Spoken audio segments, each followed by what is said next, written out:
All right. Hello, everyone, and welcome to the Omega Metroid podcast from OmegaMetroid.com. My name is Andy Spiteri, reunited with Doominal Crossing. Doom, how are you? I had a chance to listen to only some of the episode last week that you did with Al. It's sounded like, you know what, maybe I'll play this Star Wars game one day. You might have convinced me. Yeah, I know that you're pretty down on Star Wars recently, which I mean, I totally understand. I'm not gonna lie, even I've been feeling it with Mandalorian season 3, if I'm being completely honest. Just a huge nosedive after the first two seasons. But I mean, that aside, yeah, this game was just such a huge surprise to me. I think it was a really nice return to form for single player Star Wars games. And I'm so happy that, we finally got to cover it on the podcast. Very excited for the sequel, and I do hope that someday you are convinced to try it, because I genuinely do think that you'll enjoy it. You know, I might try it. It's not like I don't actively like I like Star Wars. I'm like a Star Wars fan, but I think the thing about Star Wars for me has always been I feel like I should be like a super fan of Star Wars because it's kind of like everything I like, but there's a lot of like silliness that makes me just kind of not be like a huge fan of it. And I think like the over abundance of Star Wars stuff now is just like I'm like it's too much. It's too much. Let me back off. Yeah, it's no longer like this event. Like when a Star Wars film came out, it used to be like an event that you were going to see. But nowadays, just like, oh, okay, new Star Wars thing is out. All right. Yeah. Even when it's really good, like Andor, which I think is like one of the best Star Wars projects ever created. Like, Andor, it doesn't really have that same, event status that say when Episode 3 came out. Or even Force Awakens, like that was a huge event when that came out. So Allison has been chipping away at me to play this game as well. So I think for the right price, I might grab it. Or if it ever came to Switch, I'd probably grab it. But well, I mean, the game is like pretty frequently on sale for like I think $6. So like you can get it, and that's like on pretty much every platform except Switch, unfortunately. But still, yeah. So yeah, I know that's tough. I'm kind of turning into one of those guys where it's like.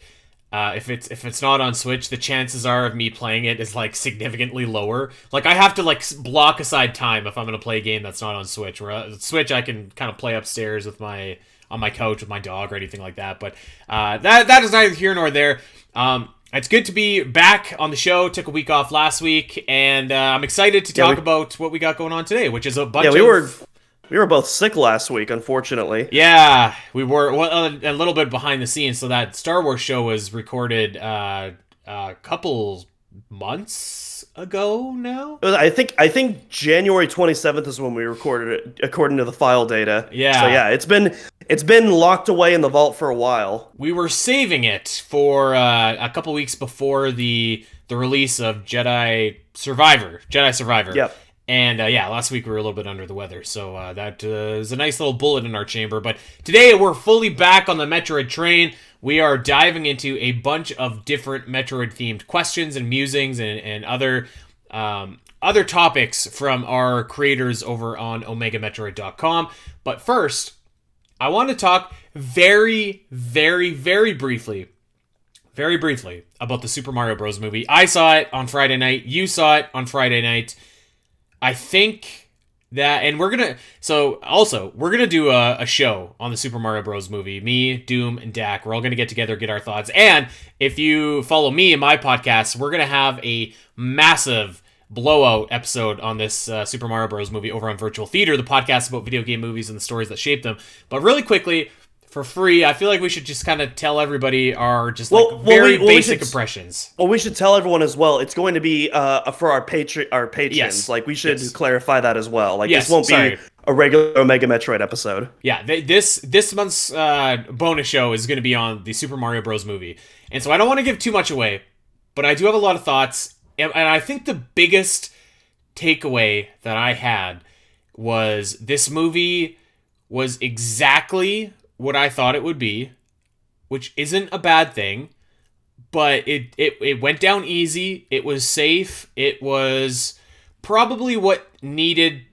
This is probably the movie that needed to kick off Nintendo's re-entry into Hollywood. So I think on many, many levels, it was a big success. Yeah, so from my first off, I just want to say like these past 3 weeks have just been banger release after banger release. Like 3 weeks ago, or no, 2 weeks ago now, we had John Wick 4, Oh, which is just peak cinema, absolutely peak cinema. you should also check And out our then episode on virtual theater, by the way, about John Wick 4. absolutely, that was a really good episode. I really enjoyed that. And of course, rest in peace to the legendary Lance Reddick. Yeah, that's But terrible.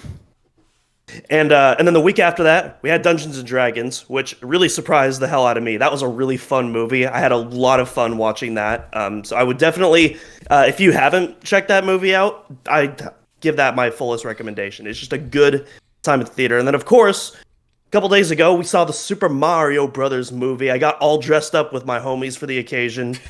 We did the whole like minion suit meme, that thing that happened last year. We did that ourselves, and it was it was a good time. And yeah, I feel like I pretty much echo a lot of your sentiments, Andy. I feel like both you, me, and Dak are pretty much in agreement on our thoughts on the movie, and this won't make sense until you see the movie. But I don't think the Super Mario Brothers movie is a good movie, but it's such a fun movie, and that's like the best way that like I can describe the experience. It's not so much as a movie as it is a collection of scenes that like kind of string together this kind of weird amalgamation of what it's trying to of like a kind of half-conceived plot together.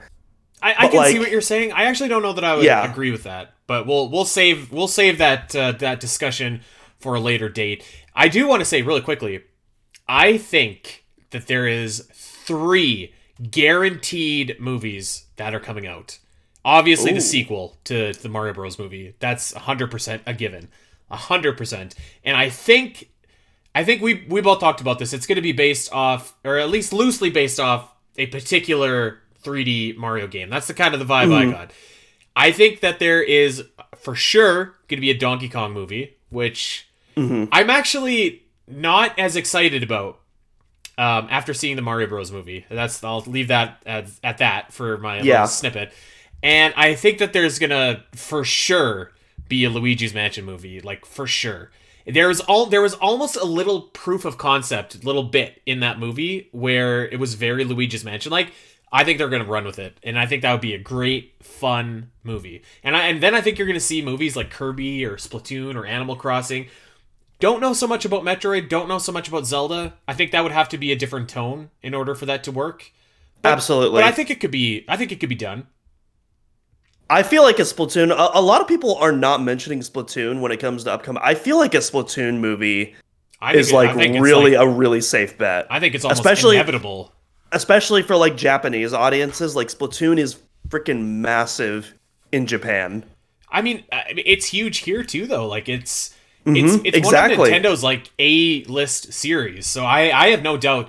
I think a Splatoon movie could be coming sooner rather than later. Actually, like I wouldn't be if Nintendo was like if they did Mario and they did Donkey Kong and then their next big project was like, okay, our next movie is Splatoon. I wouldn't be surprised. Yeah, yeah, Um, and honestly, I'd be interested in it. I think there's a lot of things you could do with Splatoon, especially because like yeah, on the surface it feels like a kids game, but like underneath the surface, it's like an absolutely lore-rich like series. And there's also like all sorts of spin-off graphic novels and comics and all that and mangas. And so yeah, I think there's a lot you can work with there. I just think it would be like a fun movie. Like the soundtrack would be amazing. Hmm. The just like the color and the visual of it, like all the paint and stuff like that would be super super fun. You have like the I forget their names, so like the twin singer or whatever. Like there's just like a lot of The like Squid Sisters. yeah, there's just like a lot of potential for like quirky fun stories and stuff like that. So I I feel actually like think it could be I huge. feel like you could just basically turn it into a '90s Nickelodeon cartoon. I feel Yeah. like that's like totally the vibe you could go with it. Yeah, so I wouldn't be surprised to see that come soon. The only movie I wouldn't go see is Kirby. I ain't seeing that Kirby movie. I don't care how good it is. Probably wouldn't be very good at all. But anyways, so yeah. But I don't know about Metroid, and I'm unsure about Zelda. I think Zelda's more likely, but Zelda's absolutely more likely than Metroid. Like that's absolutely no contest. it would need a different tone. Not that it couldn't be done by Illumination. I think they could, but it would need like a more how do I say this? Like a more Pixar-y tone, maybe? kind Yeah, of. I don't. Well, I don't even see it being like in that style either. I see it more like if I saw like a Zelda animated movie or a TV show, I feel like it would be more. I feel like it would be like more anime I style think it would look or like a more Ghibli like film. yeah, Yeah. Maybe like not full Ghibli, but like close. Because I mean that's pretty much a style Breath of the Wild is in, and I think that's a yeah. style that most. I mean they could do an Illumination style movie if they went like the Toon Link route. That could work, I but don't see them doing that. I don't know if I see them doing that either. I don't know if I would want them to do that. Maybe you could do that like after you've made a couple of Zelda movies. It would be Wind Waker reveal all over again. Yeah. Which God, I still remember that, and that was like over 20 years ago. So yeah, no, I mean I think the future is very very exciting for Nintendo film projects, and obviously there's going to be. I think that this is the one that gets the floodgates rolling, so to speak, for Nintendo specifically. Obviously, video game movies have been the hot thing for the last couple years, but man, the success that the Mario Bros. Movie is having at the box office, I think it's just like It's literally the box office numbers just came out today as of recording this. I believe uh, domestically it made like over $250 million, and then worldwide it made over 370 million. It's literally the biggest opening of an animated film of all time. Like uh, yowza. I, I think Nintendo might be considering their options when it comes to films right now. I think so. I think so. So I don't think like I really don't think a Metroid movie is off the table eventually. I can't say if we're talking like using Marvel as an analogy, maybe it's like the Ant-Man, or it's like the like it's further along, and it's maybe a little bit of a, I don't want to say B tier, but you know what I mean? Like it's not like your Captain America or Iron Man or something like that. So hey, who knows? And the success of the Super Mario Bros. Movie can only lead to good things for the rest of Nintendo's IPs. So there you go. Yeah, and I think, and I again, like, to echo my thoughts, even though I said that I don't think it's a good movie, this movie is so much fun, and I had an absolutely blast watching this movie, and I'm going to watch it again and again. And when I say that, I don't mean that in a way like, oh, it's so bad that it's good. No, like, I had genuine fun watching the movie. Yeah. I want to make that like really clear. Oh like, yeah. it's a really fun time. I had a smile on Especially- my face for most of it. Yeah, the more of a Mario. Honestly, that's probably the best way that I can sum this up. This is not a film that's made for moviegoers. It's a film that's made for Mario fans. And the more of a Mario fan you are, the more fun you're gonna have with this movie. And Mario is one of my favorite characters, so Yeah. that's what I will leave it at that. And Yeah. save the rest for our Patreon episode. Yeah, leave it at that. I think we gave some good insight here, more insight than I was expecting to share. But yeah, I think that there's a lot to be excited about. It's fun, and it's a kids movie, so if you go into it with the right expectations, I think you're gonna have a good time. So yeah, it was good. It was good. I saw like this is the last thing I want to mention though. I think it was the Game Awards on Twitter said like, What's a better adaptation, the Mario Bros. Movie or The Last of Us? And I was like, you could not pick like two more polar opposite adaptations to compare and contrast. Like, come on. But Like compared to like the Sonic movies, like that makes sense, you know? these blow the Sonic movies out of the water. I'm gonna say, not even close. I don't even want to hear it. Oh God. The first Sonic movie, yes, but Sonic 2, I don't know. I know I like the Sonic 2 movie more than you and Goo do, but I thought that the first Sonic was like far better than the second one actually. what? I did. Yeah, I did. I don't know why. I think maybe there's too much gimmickry in the second one, or there's too many like when they were singing Uptown Funk or whatever, I was just like, I want to die watching this, but anyways, let's. So aside from that scene and the wedding scene, like aside from those two scenes, I was like, okay, you could have cut this out of the movie. Aside from that, I was having an absolute blast with Sonic 2.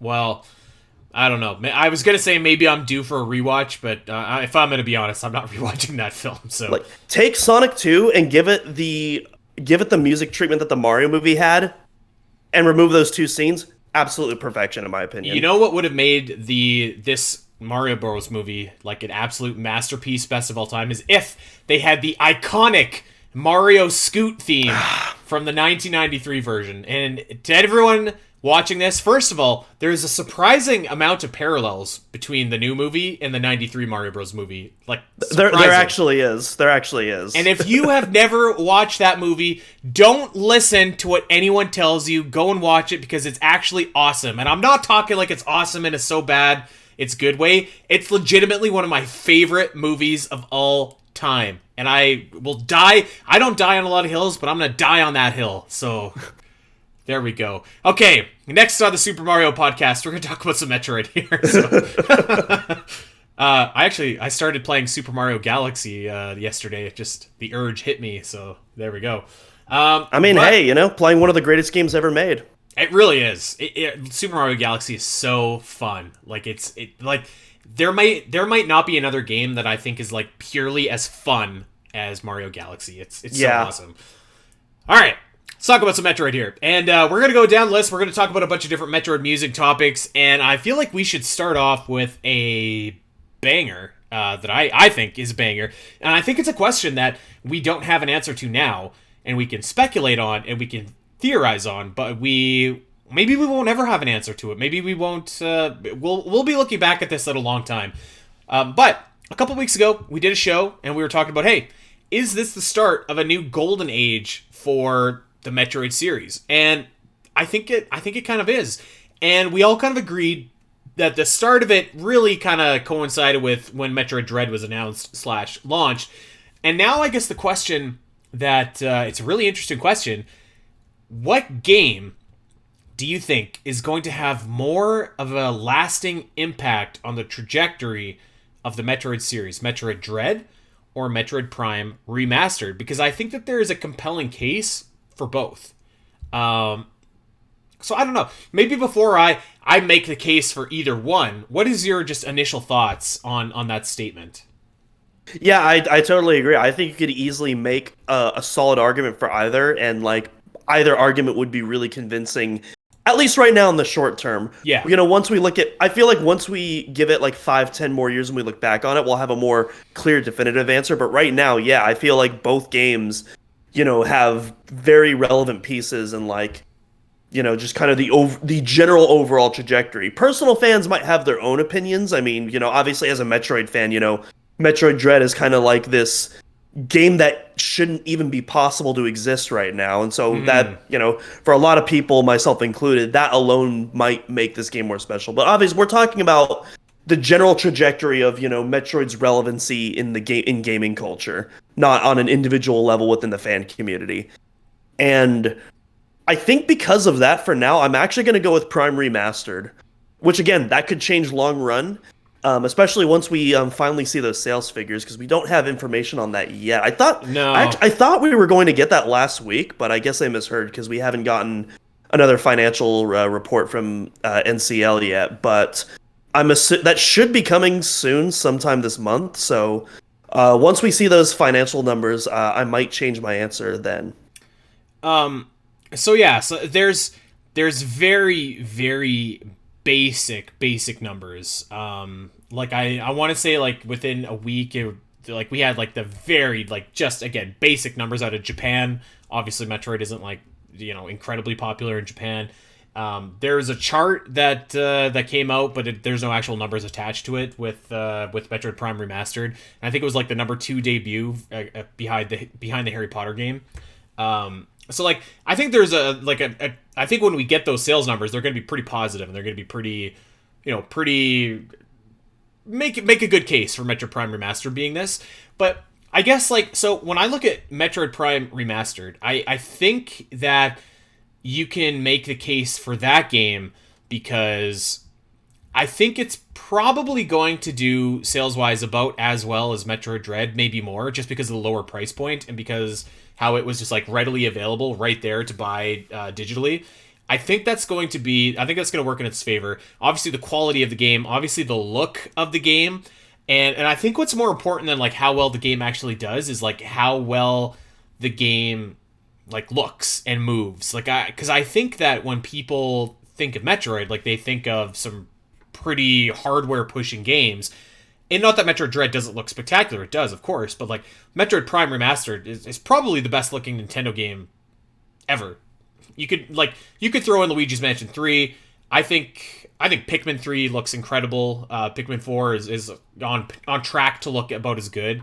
Couple other games that look just like really spectacular, but for my money, I don't think that there's a Nintendo game that's ever looked quite as spectacular as Metroid Prime Remastered. So I think and the question is what game is going to make a bigger impact. So I think when you weigh that in and just like the technical prowess of it combined with all like the control options, like I think this is clearly going to be the blueprint for Metroid Prime 4 going forward.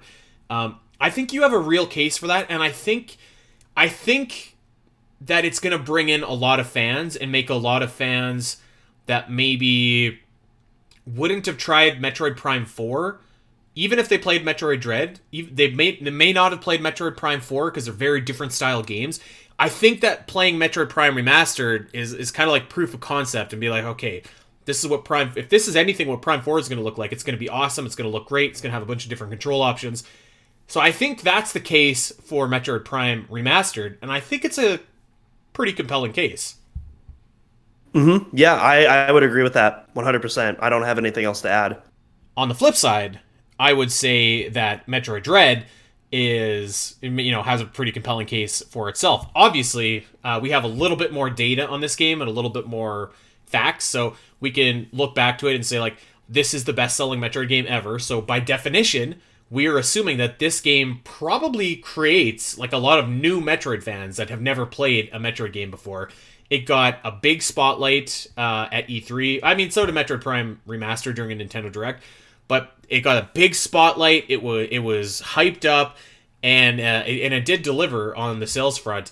And I think it arguably perfected the gameplay of like 2D Metroid, and that's very clearly going to be the blueprint going forward. Not only that, but I think that game was so strong that I could really see Nintendo making like a pitch to buy Mercury Steam and really like locking them in going forward as well. So like, I think based off the strength of that game, you're going to see this new developer that's going to be locked in, working on Metroid, working on maybe other stuff. This is conjecture, of course, but like I think that that's a possibility. And we know, based on the sales numbers, that this game brought in a lot of new Metroid fans. So I think that is kind of the case for Metroid Dread. So I think that they both have really compelling arguments, and I still haven't convinced myself one way or the other, actually, so I'm not sure. Well, I'll actually add on to that as well. Like, the game, like, obviously the game was, high quality, but it was so high quality that it was nominated for Game of the Year, which I don't think, I don't want to say a lot of us were expecting, but there was definitely like a kind of a coin flip on whether or not we thought that it would get a nomination, but I mean, it did. And it even won the Best Action Adventure Game, which was also like a huge surprise for a lot of us. I thought it would get nominated, to be honest with you, because 2021 was kind of like a weak year. I think in general, there wasn't a whole lot that came out that year. But I mean, you're right. Like, it got like a big time exposure for the series. So I definitely think that there's arguments to be made for both, and ideally both are working in tandem, which I think is just creating new Metroid fans is kind of the idea here. I think it almost depends on Metroid Prime 4, really, like, to see how well... Because I think if Metroid Prime 4 has, like, a huge smashing success, like, I don't know, 10 million copies sold, then I think you can look back and be like, wow, Metroid Prime Remastered must have really... That is not happening, just FYI. There's no way Prime 4 sells 10. I'm throwing that. Actually, according to our pal Dak, he has said 10 a couple different times. But yes, but throwing that out there as like a number, right? Like, how about this? If it sells 5 million, yes. If it sells 5 million, if Prime 4 sells 5 million, that's going to be a huge changing moment for the series. And I think you could look back and credit some of that to the strength of Metroid Prime Remastered. I think that you could probably do that. But I also think, like, if the next 2D Metroid comes out and builds off of what Metroid Dread has done, maybe you look back at that and say, like, well, the momentum really started here. And I guess maybe you could even look at Metroid Prime Remastered and credit some of that momentum to Metroid Dread. A friend of mine Yeah. actually who's been posting in our Discord the last couple days, she was just like, "Yep, I beat Metroid Prime for the first time, and my first Metroid game was Metroid Dread." So I think there's maybe more of those fans than we might imagine. So I agree. I've seen a lot of that online too as well. So yeah, maybe I'm gonna say Metroid it's a tough Dread. battle. Yeah. I think I might have to say Metroid Dread just based on that. I think it's going to have a bigger impact going forward, but I think that they're both equally going to have like a really huge just footprint on the Metroid series, because I think both of them probably created a lot of new fans individually, and then together, hopefully, they can. Like, I feel like Metroid at some point almost kind of needs to merge, like its Prime and regular mainline series. I don't know, to not merge, but like, I feel like there's fans of the Prime series. I feel like there's fans of the 2D series, and maybe there should be a little bit more crossover to like get those fans to go back and forth and play both of them. I don't know. I kind of feel like there's something similar with Zelda though, because I feel like maybe I'm incorrect, but I feel like the top-down Zeldas don't quite do as well as like the more 3D. Certainly not Breath of the Wild, but that's like in a whole other league of its own in terms of Yeah. sales. But like, and maybe I'm wrong on this, but I get the feeling that kind of like the top-down Zeldas don't get the kind of discussion online as like your Skyward Swords and your Twilight Princesses, your Wind Wakers, your Ocarinas, stuff like that. Well, I mean, you're right, and they also release for like handheld. So I think the perception is that these are like lesser important games, which is probably true. Even, and not to say anything about the quality of them, but it's probably true. But yeah, so I think, I don't know. It's a really interesting question. I think you could really argue both ways, and I think that there's no right or wrong answer. But it is interesting to think about. I was pondering this the other night, and maybe my answer for now, I'll stick with Metroid Dread because I do think that there might be more of those instances where somebody played Prime Remastered because they played Metroid Dread, and then they're going to go on to play Metroid Prime 4. So it might give it the slight edge, but if I saw those Metroid Prime Remastered sales figures tomorrow and they were like 2.5 million, I might change my answer. I don't know. Yeah, that's kind of where I'm at too. I think I agree with that. Like, I need to see those Prime Remastered sales figures, but I don't know. I'm feeling optimistic on those sales numbers. I don't know how big or smaller they're going to be, but just from what we've seen with like when for the first month or so, it was like number one in the eShop for like almost a month straight, and then even recently, I checked the eShop last week, and it was still at like number 7, which Andy, I know you're going to be happy about this, but the Kirby remaster dropped to 18th. Yeah, I remember because there was a Kirby game that supplanted it at number 1 for a day or so, and I was just like, ugh. So like the Kirby remaster already fell there. Prime is still in the top 10, at least as of last week. It might not still be there right now, for all I know. Well, we'll see. I mean, I think that the price point is certainly going to help it.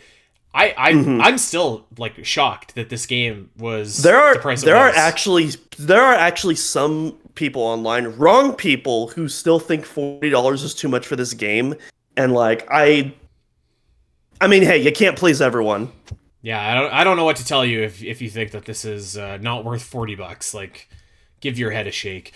But I think that is going to help it. I do think that, in a weird way, I think that the shortage of physical copies almost create, like, I hate that Nintendo does this, but like they create a FOMO about their games, right? And it's like, I think that there's a lot of people looking for Metroid Prime Remastered that, I don't know, maybe they're not Metroid fans necessarily, but like, this is the new hot game and they don't want to miss out on it. And even if you're just a collector, it's like, okay, I got to have the physical copy. Almost similar to Mario 3D All-Stars when it came out.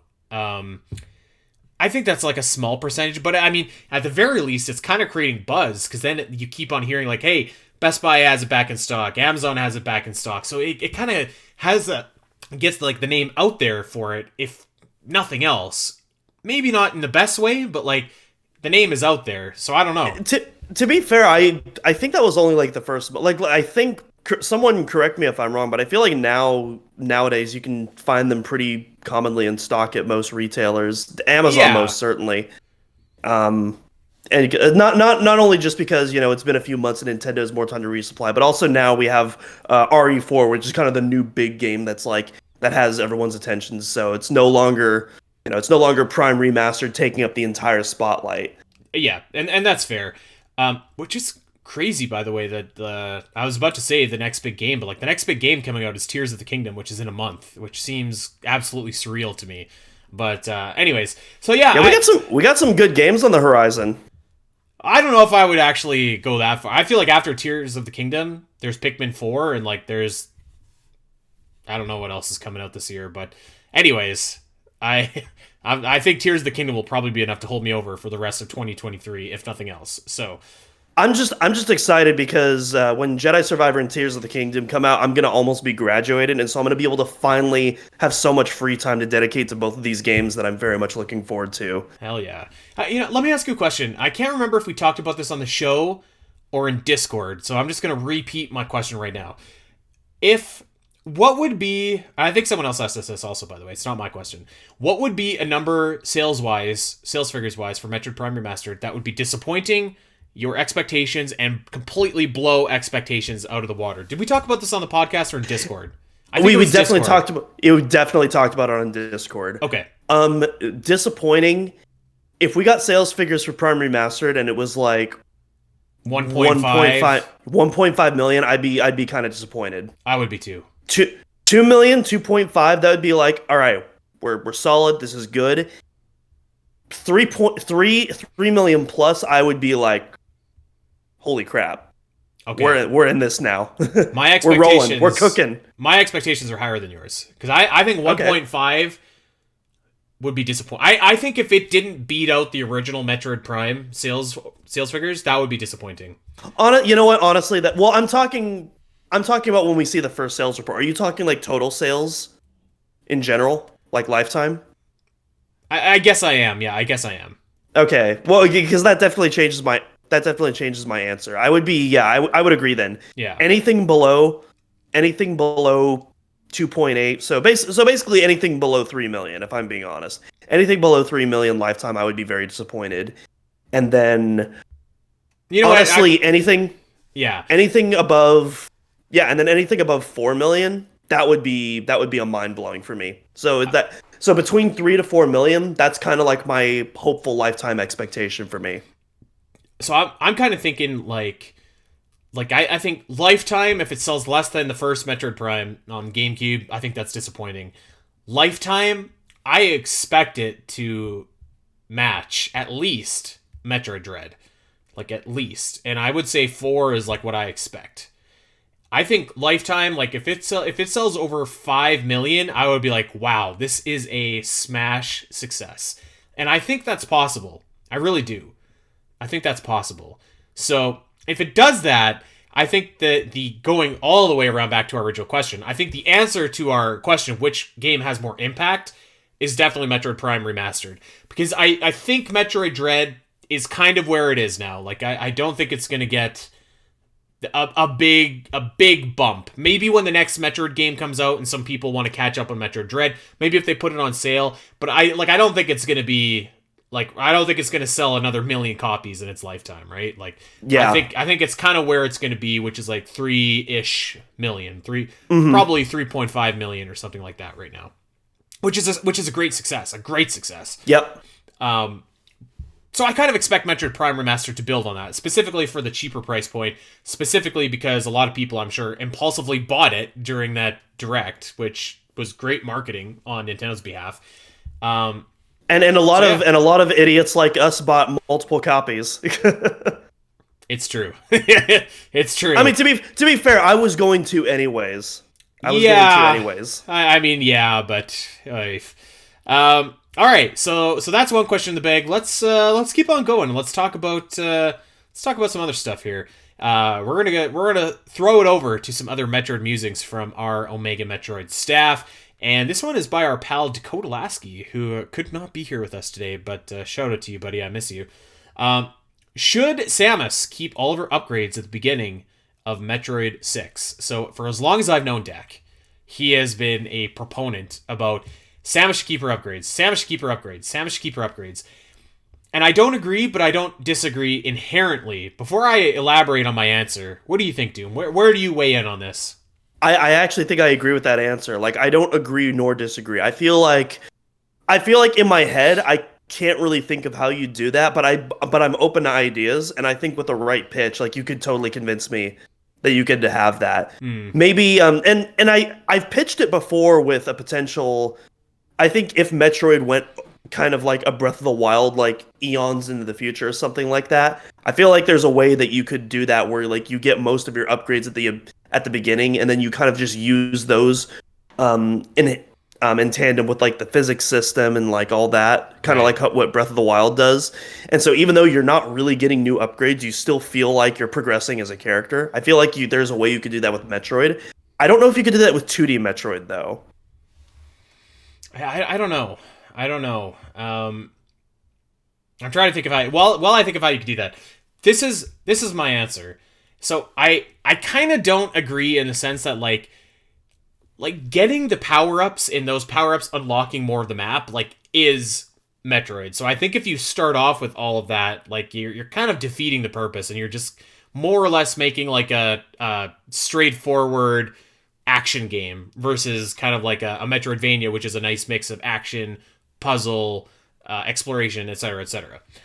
But I do think I could probably be okay with like never having to get the morph ball again, never having to get missiles, never having to get the charge shot, never having to get the high jump boots. Like I think those basic upgrades should stay with you unless there's a great storyline reason for why they shouldn't. And I think like when I think of the best examples of Samus losing her powers, I think of like Metroid Prime 2, even Metroid Prime 3 I think is pretty a good reason. So if it makes sense, She doesn't lose her powers in Prime 3. It's kind of like the 2D Metroids, well, the yeah, early I ones, guess. where she just kind of starts with some upgrades and doesn't, and there's no really explanation given. Okay, well, maybe I'll X that off my list and go back. I think Metroid Prime 2 is probably the best, like the best example where the Ing just like steal all of her different power ups and stuff like that. So I think if there's like a good storyline reason, it can be cool. But I wouldn't want to like start off the game with like the screw attack, the space jump, the speed boost. Like I do think that those abilities should be like rewarding for a player to find, or like rewarding for you to like achieve and get. I think like if you started off with all your abilities, you would I mean, I think you would just have to essentially like replace those abilities that you already have with new, different abilities, which maybe sounds fine, but it would be hard to like to see that in practice because you're talking like a dozen maybe new abilities that would kind of have to also have like a huge impact on the game's world, because like the speed boost has like an incredible impact on how you move and how you can operate and do puzzles and stuff like that. If you just have that from the hop and maybe there's a new ability, I don't know, I feel like it kind of takes away from that a little bit. So I agree and disagree. Like I think that she should start with her basic abilities. I don't need to, we don't need to get missiles again, I don't think, ever. But some of the more advanced abilities, I do think that they should still keep them behind locked doors, so to speak. And maybe what they really need to do is, instead of focusing on, should Samus start with her abilities or not, focus on a reason why she shouldn't, like a storyline reason why she should not. There's also I know we've talked about Jedi Survivor, or at least I've brought it up, but Jedi Survivor is a Metroidvania in the sense that you have various different maps, and you unlock new abilities to unlock new paths to progress these maps as you move forward in the game. Mm-hmm. Unlike Metroid, though, the Jedi Fallen Order, Jedi Survivor is obviously very narratively driven as well. Whereas Metroid, it's very lore driven. There isn't that much focus put on the narrative. Very different with the Jedi series, and I'm not sure what they're doing with Survivor because I've been, avoiding like a lot of the gameplay and trailers and whatnot. So I don't know if they're making you recollect all those abilities throughout the game again, or if you're going to start out with all of them and just collect new stuff throughout the game. So I feel like once I play that, that might also influence on how maybe to proceed in that direction with the Metroid game. So I'll see, I guess. I don't see it happening. I wouldn't be crushed if it never happened. it is kind of annoying having to get the morph ball, having to get the missiles, all that stuff. But like Honestly, I was just gonna say, honestly, I think the Prime 3 method is fine. Just have Samus start off with, some of her more a traditional upgrades like the space jump, yeah, keep her morph ball and whatnot, and just leave it at that. Don't bring it up. Don't mention it. I was gonna say too, like even in Metroid Dread, like you kind of have like the flimsy like ability amnesia gimmick that. I mean, I whatever, feel like right? that was more. I feel like that was more just a Ravenbeak excuse and not like a Yeah. legit like reasoning. Like I feel like that was just Ravenbeak just kind of improvising. Like, yeah, I don't know, amnesia, or so, like, yeah, Well, I mean, what it really was like Nintendo just being like, yeah, we want to make you go get all the same stuff again, but yeah. we're gonna call it something.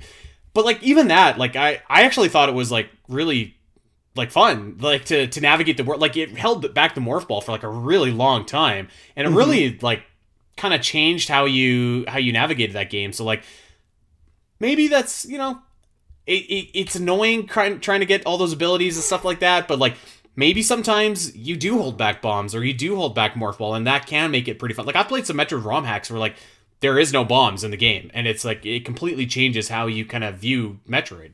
I feel like maybe there's other things you can do with that concept as well. Like maybe not take away items from Samus, but maybe like put Samus in areas where she can't use the items, or if she Yeah, does, maybe. like you know what I'm thinking of Aliens where they have to use flamethrowers only because if they could cause a nuclear meltdown if they Yeah, accidentally fire in the I could see Metroid doing something kind of like that maybe. maybe that's what they should have done in Other M to make the authorization gimmick a little bit more bearable. That could have been okay, but I digress. Okay, let's move on. This is from our pal Daniel, aka a Fallen Apple. Should Samus have a drone ability? And so his idea here is like as kind of like a little imagine Navi the fairy, except it's a drone with Samus. And my initial thought is no. My initial thought is no. One, because it reminds me of Federation Force, which I don't like. Two, because I feel like it's a lesser version of an already great idea, which was to have the baby Metroid float around you in Samus Returns.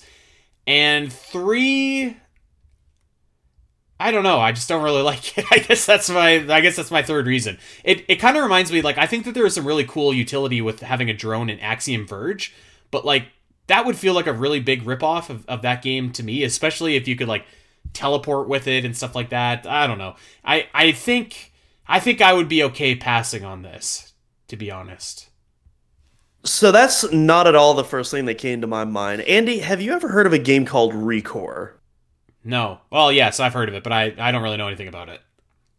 Well, so Recore, it's a really interesting game. I still need to complete it one of these days because I haven't played in about a year where I'm at. But basically, honestly, I think it's a game that maybe one day we could do an inspired by Metroid on because it's by Armature Studios, which is a studio founded by a lot of former ex Retro Studio employees, Hmm. as well as Keiji Inafuda, the director of a lot of the Mega Man games, for better or worse. but Okay. but yeah, game the game is kind of a mess, but like it has a lot of really interesting concepts in it, and the big key mechanic is the core bot that goes with you in this game. And there's like various different forms. Like there's a dog form, there's a gorilla form, there's like a spider form, and they all have different abilities that can interact with that can interact with your main character, whether it's attack abilities or movement abilities and stuff like that. Right. And I can't see something exactly like that in a Metroid. I feel like tonally, like Recore and Metroid are very different in terms of their tone. But like, I might see something like that. Honestly, when I think of drone abilities, I think more of the ship abilities from Prime 3, and that's something I absolutely want to see expanded. And Yeah, but so I don't feel like I think of that when I think of drone. I think of like a little thing that like is like a companion for you. I could be down with what you're suggesting, like the having like something that maybe can alter the environment a little bit more. Like I think if it was like a drone, as in I'm just making up a scenario here, but like say you had like a drone that you could also power up with new abilities that could help you unlock parts of the world. Okay, I could maybe be okay with that, but I maybe the feel way like that I'm if picturing it is just kind of like, eh. I feel like if the drone was out the whole time, I wouldn't like that. But if it's something that you like pop out for special scenarios or special puzzles where you need it, I feel like that has potential. But if it's out all the time, I feel like that is going to hinder just the Metroid atmosphere, which I mean, inherently you need to be isolated at least some points of the adventure for a Metroid adventure. I mean, even Prime 3, which is, very cinematic and you interact with a lot of characters, most of that game you're on your own. Mm-hmm. And so, yeah, I that's think my thoughts on that. I think I just can't get the Axiom Verge drone out of my head as like a template for how you would use it. So I don't know. I mean, my initial thought, no, I wouldn't be dying to see that, but I mean, I'll try anything once. You know what I mean? I'll if it's and I would love to be proven wrong. So, okay, let's move on. This is from our pal Big Griffin only, and it's a great question here. Would a third pursuer type enemy be too much? So the gist behind this question, a pursuer type enemy as in an unstoppable enemy that hunts Samus and you're not really powerful enough to, to combat it. So obviously the first instance of that would be the SAX, second instance of that would be the Emmys. Could the third time be the charm, or kind of have we ran that gimmick into the ground a little bit? I think for now we've kind of run that gimmick into the ground. I feel like maybe, especially if we're getting a Fusion remake as well, which both of us think that we're getting that at some point. And so I feel like maybe, not saying we can't do it again, but maybe for now, you know what, let's try to think of some new ideas for like a penultimate antagonist. Because while the Emmy and SAX are absolutely different enough, like they're clearly like based on very similar philosophies and Yeah. the Emmy in particular is very much influenced by the SAX. Yeah. And I think having another thing that's in that same light just like, oh, okay, well here we go again. More. I feel like Metroid 6 has to do something new and unique when it comes to that penultimate threat. When it comes to that big gimmick, that big selling point of that game. I agree. Yeah, I think you basically took the words out of my mouth. I would be open to having like a sequence, almost like the Diggernaut sequence in Samus Returns, where like you have to run away, like an escape sequence, basically from an enemy, but that in like a very specific sequence in the game, not like a gameplay gimmick that lasts the whole game. I think I would love another Diggernaut escape sequence. By the way, that's one of my favorite parts of Samus Returns. I love those sequences in the Ori games. Like I think that they're great. But they're like small sample sizes, right? It's not like a encompassing thing that you do the entire game. I think you're right. I think Metroid Fusion is going to get remade at some point, and I think that will be and should be the realization of the pursuer gimmick in its full potential. And I've pitched my idea before about how I think it should go with like Emmy zones and stuff like that. And I think that'd be sweet.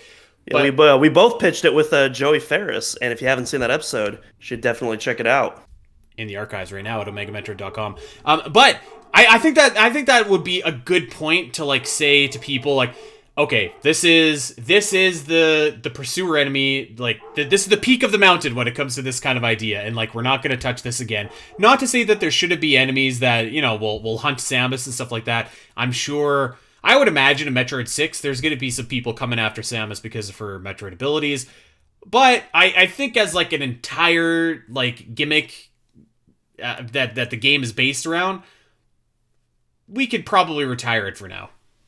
I just got a random idea, and this is somewhat on topic, somewhat off topic, but I had an idea for like a Metroid Prime Hunters 2. What if they just went full John Wick with it and just have like, I don't know, like the Continental of bounty hunters, like all just trying to go after like a huge bounty on Samus, and Samus being the Baba Yaga, of course. Sounds better than Metroid Prime Hunters 1. I'll tell you that. Sorry. Okay. Well, actually, I want to stick with Metroid Fusion since we brought it up. Here's a question. I haven't even posted this yet. I'm writing it as we speak. But this is my question to you. Does Metroid Fusion being on Nintendo Switch Online lessen the chances of a remake happening on Nintendo Switch? I don't think so. Nope. You don't? Okay. Nope.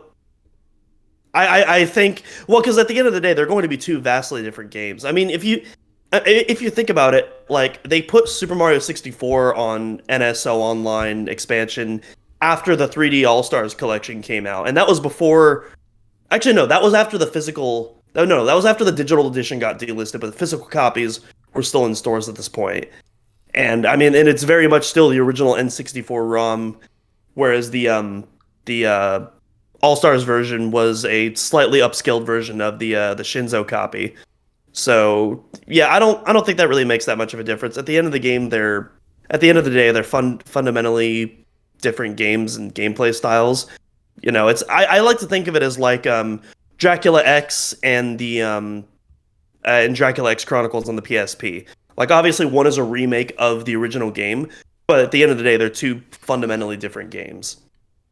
I actually do think that it drops the chances, not like substantially, but like maybe by like 5% or 10% or something like that. Like I actually think that it does have an impact, because I think that you could look at, like, if Nintendo were to announce a Metroid Fusion remake, and obviously it would look great, it would play different, and have it would be a completely different game. You're correct, but I think enough people might be like, I'm not spending like $80 Canadian on this new game when I can play Metroid Fusion on NSO for nothing. Well, I guess not for nothing, but you know what I mean. I'm dumb. There's an even better example right on NSO Don't that say never Link's even occurred to Awakening. me. I was about to say Link's Awakening. Let me tell you why that is not applicable. Because Link's Awakening on NSO released after the remake, like 4 years after the remake. So everyone that wanted to play Link's Awakening, the remake, had a chance to get it, and then the original comes after the fact. Like I think if Metroid Fusion remake came out last year, it makes total sense to have Metroid Fusion the original come out on NSO. But because like listen, I've heard this argument all the time in the Zelda side, because the Oracle games are coming, Link's Awakening is coming, or is already there. So I think it's a big difference, like, when it releases. Like, context is important. So it came way after Link's Awakening was already out. Link's Awakening, the remake, has sold what it's going to sell. It's not, much like Metroid Dread, it's not going to move another million units. So, like, it doesn't really matter if you're releasing Link's Awakening DX on NSO.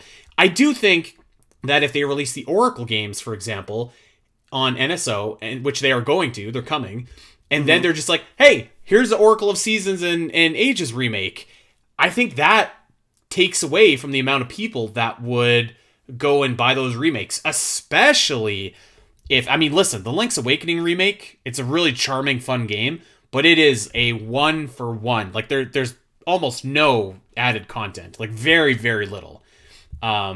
Very little added content. Maybe the Dungeon Maker, but that's not much.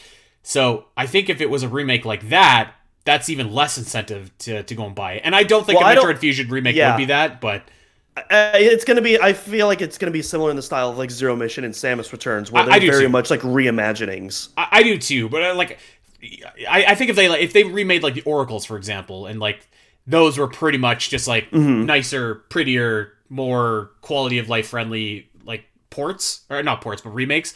I think that like those two original games being on NSO, I think that does lessen the chances of them happening. So I don't know. Like I said, I don't think it's a substantial drop. Like if I were to put the chances of a Metroid Fusion remake happening at 70% and Metroid Fusion is now on NSO, I might say, well, okay, now I think it's only like 60%. So I guess my thing is, like, I just don't think it has any influence on it at all whatsoever. That doesn't necessarily mean that I think a Fusion remake is guaranteed to happen. I think it's happening personally. I know you think it's happening. But like, if a Fusion remake isn't happening, I don't think that like Fusion appearing on NSO is a sign of it. I don't think that's like factored into Nintendo's decision making at all. No, I'm not saying that Nintendo is like, well, we're not remaking Fusion, so we're gonna release this game on NSO. I think that, I don't know, I feel like that just lessens the chances just slightly for me for some reason. Maybe I'm wrong. I hope I'm wrong, but we'll see, I guess. Okay, next one here. Should Samus's suit be customizable in future Metroid games? This is from Dak. I don't know. I go back and forth on this, actually, because I feel like on one hand, I really like the idea of customizing a suit for Samus, and I think it could be really fun, kind of like in Breath of the Wild, how you can like get all the different outfits for Link and stuff like that. Like I think that could be like really fun and really rewarding as a gameplay mechanic, actually, especially if the different pieces had different like utility, and maybe they go full Breath of the Wild and you can mix and match. You could find like that different helmet, different shoulder pads, different bottoms, and like you can mix and match your suits. I think that could be really fun. But I do think that there is something to be said for like finding a suit in Metroid right now feels like monumental, and like the look of the individual suits feels like fairly important, and the abilities more so that you get with the suits are like game-changing abilities. And I don't know if you were to customize your suit that you could tie those game-changing abilities to that. Like I think it would be closer to what Breath of the Wild did, where like maybe one is kind of heat resistant, maybe one is kind of lightning, whatever, right? Like I don't know. What do you think? I'm in total agreement there, and I feel like I think the monumentalness of it. That's not a real word. I made that up. But like that kind of impact that the suit gets, it almost feels like when you get a new suit, that's like a new chapter of the game. It almost feels like, in Metroid Prime Remastered, for example, once you get the various suit, that's like, okay, we're now like, this is the beginning of the game. We're taking the training wheels off now. Now we're about to really get into this. And then you get the gravity suit, and then right after that, you do the wreck ship and you go to Phazon Mines, and then that's like, all right, we're done pulling punches. Mm-hmm. We're really into this now. And then the Phazon suit is kind of like, all right, we're at the final end game collectible now. We just got to do this, and then it's on to the last couple of bosses. And I feel like that's true for like almost every Metroid game except for maybe the first two, really. And I feel like taking away that might take away something special, but at the same time, I'm not gonna lie, I do think customizing stuff in Breath of the Wild, and honestly, Super Mario Odyssey as well, and those don't even get stat boosts. But like, I love customizing the way Mario looks in Super Mario Odyssey, and all of the cool references. Like when I unlocked the Mario 64 icon at the end of the game, I was like, "Yo, that's sick!" And so I don't know. Having, at the very least, I hope that more Metroid games would have like unlockable stuff like the Fusion suit in Prime, and stuff like that. Fusion mode in Samus Returns without an amiibo, hopefully. But like, I would absolutely be down for alternate skins, maybe stuff that's customizable in game as well. But I'd have to be pitched. I'm gonna go for it. I'm gonna say I would like to see it in a Breath of the Wild style. Like, I would be down to see it. Let's try it. Why not? Okay, We've tried like the finding the light suit, the Phazon suit, like, and those are awesome. Those rock. But like, why not? Let's try it, and if it sucks, we don't bring it back for Metroid 7, right? Or whatever. Now, the only kind of bummer about this is like, I don't know that you would really. I mean, I think it would be kind of wasted in a Metroid Prime game, right? Because you really never see yourself. And I think it'd be better in 2D Metroid, but even then, it's like there's something about like a 3D action game where you can see your character a little bit more clear and a little bit, just a little bit more. So it doesn't quite have the same. It wouldn't be like a 1-for-1 experience like Mario Odyssey or like Breath of the Wild. So that might hold it back a little bit. But I say let's try it. Why the heck not? I'm down for that. That's the pitch I needed. Let's just try it once and see what happens. Yeah. And you know what? If it sucks, whatever. We get rid of it and we don't talk about it again. I mean, hey, worst case scenario, I mean, that one decision isn't going to be as bad as Other M or Federation Force, right? And honestly, like, if it really sucks, I'm sure that there would probably be, like, a suit that you like in Breath of the Wild, for example, you can unlock like your classic tunic and your whatever, right? Like like worst case scenario, you just don't use it. You just stick to the default options. Maybe you unlock like the classic Varia suit or like a really nice suit, and you're like, I don't want this gimmick suit. I'm just gonna leave this suit on the rest of the game, and I think that'd be fine. Exactly. Yeah, maybe you're some weirdo who plays Mario Odyssey, and you're like, no, I just want the red shirt and blue overalls and nothing else. Keep all that away from me. You can do that. There's a couple of bonus stars or moons, I guess, in that game where you do need to change into an outfit briefly to get access to it, but like otherwise, you can stay in the OG Mario colors throughout the whole game. Yeah. Okay, last one, and then we're gonna sign off. This is from yours truly. Should Metroid Prime 4 Do away with missable scans. So this is assuming, obviously, that the scan visor comes back in Metroid 4, which I feel like is a pretty safe assumption. Maybe I'm wrong. But assuming that the scan visor comes back in that game, should we have an opportunity to go and get all of our scans, no matter when, no matter what, no matter where we are in the game? And I say this because I think a lot of people listening to this probably experienced something along the lines of like, what the heck am I missing for 100% scans in Metroid Prime Remastered? Ah, it's Flagra's tentacle! God! Well, on one hand, I think that encourages you to replay the game, which is important. On the other hand, like I can see that being a little bit frustrating. So I posed this question. I'm not 100% sure where I stand on this. I think I'm leaning towards like, yes, you should be able to go and get all the scans no matter when, no matter where. But I guess if your only argument is, well, if you take that away, then it discourages replayability. Think of something else to encourage replayability, like new difficulty modes or new, I don't know, something. So I guess I'm leaning towards, yes, there shouldn't be no more missable scans in Metroid Prime 4. But I'm not like close the book sold on it. I don't know. I think it's fine the way it is, if I'm being honest. I don't know if that's like a a controversial opinion or not, but like I feel like Metroid Prime 3 like introduced a perfect compromise where it's like, hey, you know what? All your scans carry over to your next save file. You're good. So the next time you replay that, it's not like you have to do every single scan again. You can just focus on the stuff that you missed. I think that's totally fine. Right. If I'm being honest. Honestly, my ultra controversial opinion, I wish there was an option to where you could restart your same save file without any scans so that you could rescan everything again without having to do a new file. I wish that was an option, but that's I'm a weirdo that likes to scan. What can I say? Yeah,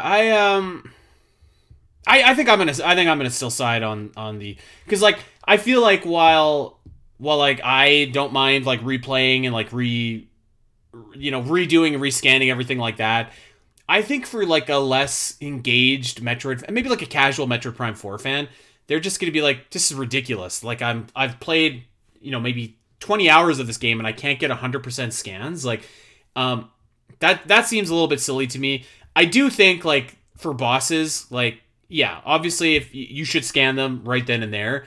Maybe those are the exceptions. Like you have your one chance to scan the boss, and if you miss it, sorry. I think that's fair. Yeah, boss scans absolutely should stay that way. But like, I would do away with like the tentacles of the world, or like the barbed wasps. Like I think those should be able to be scanned. Well, I'm fine with that because that's like a part of the boss fight. So I'm fine with that. But like, stuff like the that one pirate log that's on Frigate Orpheum that you can't go back, or the notorious ice shriek bats that I actually almost messed that up on my first run. I did mess that up on my first run. Like, and especially with ice shriek bats in particular, because like unless you already know, you're probably just going to assume, oh, those are shriek bats. I've already scanned those. Duh. Like, yep, that's what I did. I think like the silly ones you should get rid of. Let's just compromise and say that. Like those kind of ones, like the aqua drone, like those ones. It's like, come on, like I should be able to scan these no matter what. Like bosses, okay. Like you know what? I'm in a boss fight. I should know that like, hey, I'm probably gonna smoke this guy. I should scan him now while I have my opportunity. But yeah, I do feel like it would be kind of frustrating too. Like imagine if there was some like missile expansions that you could only get at specific points in the game, and it's like, what? Come on. So I think I do lean towards, if it's one or the other, like completely one or the other, I would lean towards no missable scans. But I think that there's like a common sense, like bosses, okay, but other than that, like regular enemies, I think you should be able to scan those all the time. And pirate That's lore, fair. and pirate data, and Jozo, whatever. Like I think all of that. And I think another thing as well when it comes to like the severity of each, like I feel like items are a bit different. At least in the Prime series, items basically give you extended endings, and 100% gives you the Dark Samus ending.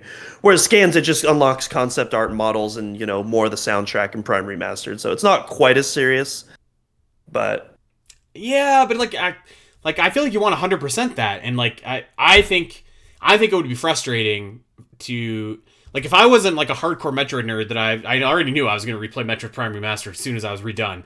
Would I really want to be like, oh man, I'm going to play this all over again so I can get like the last little bit of the soundtrack or whatever? Like, maybe I would, maybe I wouldn't. I would probably err on the side most people wouldn't, but I don't know.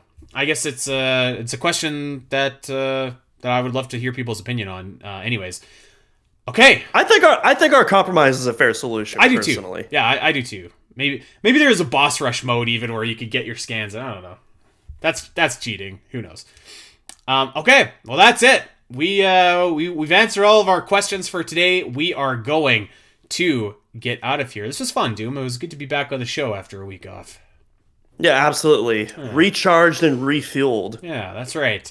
Okay, well, we hope that you guys are going to check us out over on Twitter at Omega Metroid Pod. I am at Spateri316. Doom is at Doom and we are at OmegaMetroid.com, where you can check out all the latest Metroid news, guides, maps, pieces, opinion pieces, stuff like that. Check us out over there. We got all kinds of Metroid content going on.